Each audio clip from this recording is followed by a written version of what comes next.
Malı mısın bizde var?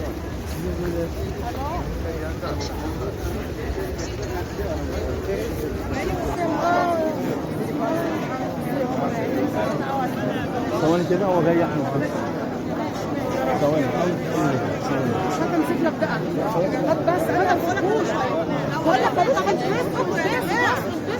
انت خلاص حط الفستق يا جماعه.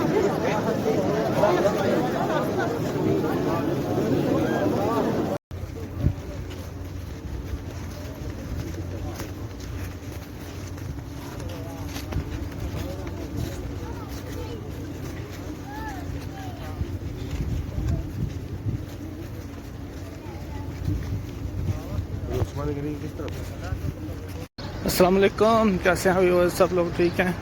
ऐसे अल्हम्दुलिल्लाह ठीक हैं। आप उम्मीद करता भी ठीक होंगे। देखिए हम लोग आज आए हैं मदीना में, मदीना मुनव्वरा। ये देखिए मस्जिद बिलाल, ये है मस्जिद बिलाल माशाल्लाह।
देखिए प्यारे नबी पाक सल्लल्लाहु अलैहि वसल्लम, अस्सलामु अलैका या नबी अल्लाह, सलातु वस्सलामु अलैका या रसूल अल्लाह।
जल्दी